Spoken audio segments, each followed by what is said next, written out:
Prochain arrêt, Binge Audio.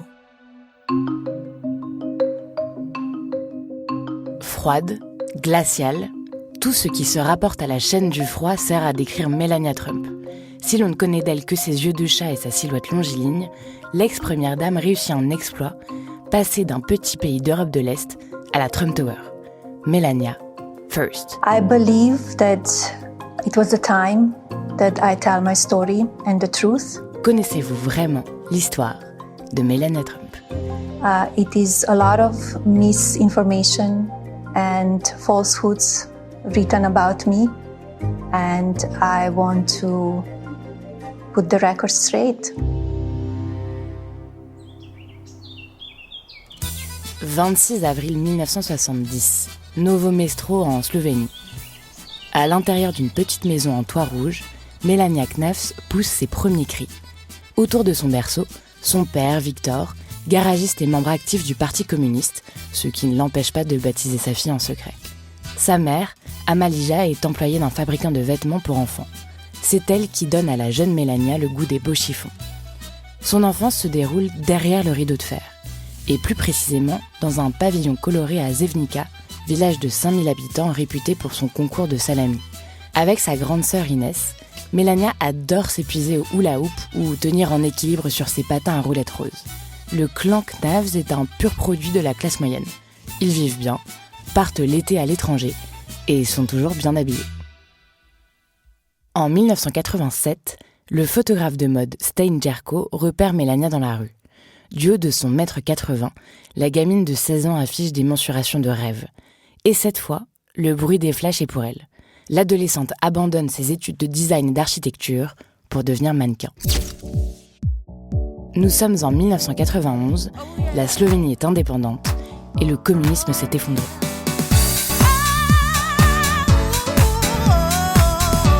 Preuve que tout est possible, garde du corps bodybuildé, limousine noire, jet privé.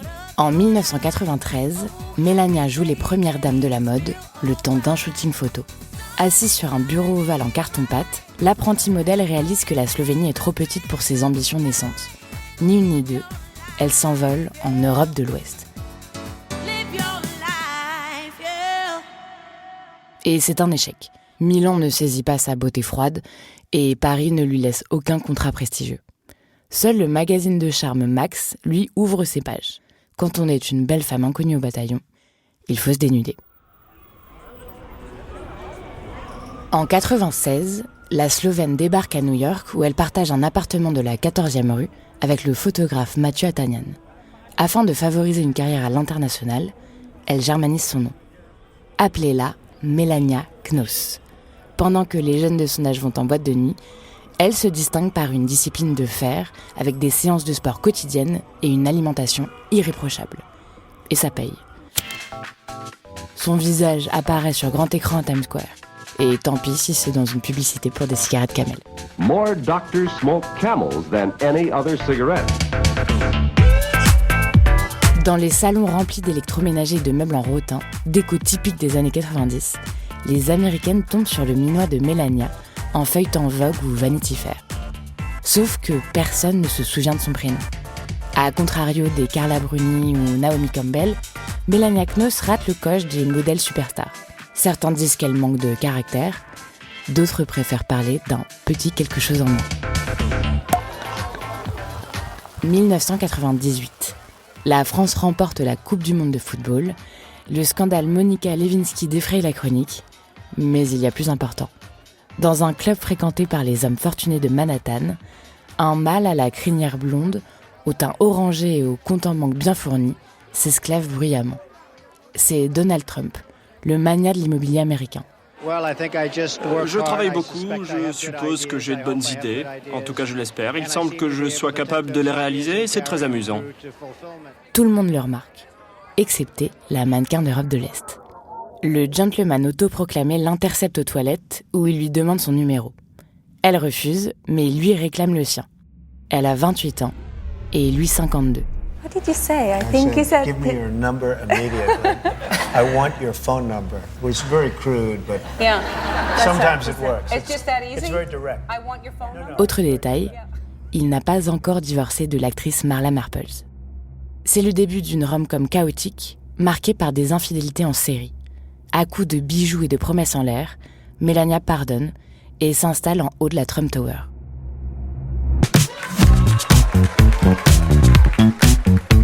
Six ans plus tard, le trublion d'1,90 m pose un genou à terre. Une troisième fois. Dans une robe à $100 000, Melania dit oui. À l'église de Palm Beach, 500 invités applaudissent chaleureusement leur union, dont le couple Bill et Hillary Clinton. Le 22 janvier 2005, le destin de Melania est scellé. Toute sa vie, elle devra supporter les blagues salaces de son mari, aussi lourdes que le diamant de 12 carats qu'elle porte au doigt. When somebody screws you, screw 'em back, but a lot harder, folks. Un an après, elle acquiert la nationalité américaine et donne naissance à leur fils, Baron William. Seule condition pour Donald Trump, qu'elle retrouve un corps parfait ensuite. Clearly, does Melania have cellulite? Now, Melania is one of the greatest bodies I've ever seen. I've seen it up close. It's one of the greats. Le quinquagénaire peroxydé quitte son masque de prince charmant. Si Melania avait un horrible accident de voiture, je continuerais de l'aimer aussi longtemps que ses seins seraient intacts. Plaisante-t-il à moitié sur le plateau d'Howard Stern en 2006. You own this pageant, you go over, you're meeting the girls and stuff. One of them comes up to you and says, Mr. Trump, you're a very sexy man. Lorsque le présentateur lui demande s'il serait prêt à se taper des jeunes de 24 ans, Trump acquiesce avec empressement. Les femmes ne sont que des trophées servant à asseoir sa virilité. Un divertissement qui ne doit pas le détourner de son objectif, le pouvoir. You're a beautiful man, you have fantastic hair. Well, you're a powerful man. Il laisse passer l'élection de 2012 et se lance 4 ans plus tard. Jetant sa compagne mal à l'aise dans une campagne présidentielle violente, celle qui voulait rester discrète enchaîne les casseroles plus bruyantes qu'elle. Comme lorsqu'elle mentionne un faux diplôme de design et d'architecture ou qu'elle copie-colle le discours de 2008 signé Michelle Obama lors de la convention républicaine de Cleveland. De quoi nourrir une comparaison cruelle entre les deux femmes. Face à la brillante diplômée d'Harvard, Melania Trump n'a aucune chance dans l'opinion publique. Alors elle s'évapore petit à petit. « Where is Melania ?» se demande l'Amérique. When did it hit you? I am the first lady of the United States. I don't know that it hits you, but you know that you have extra responsibility. 8 novembre 2016. Le monde entier est sidéré.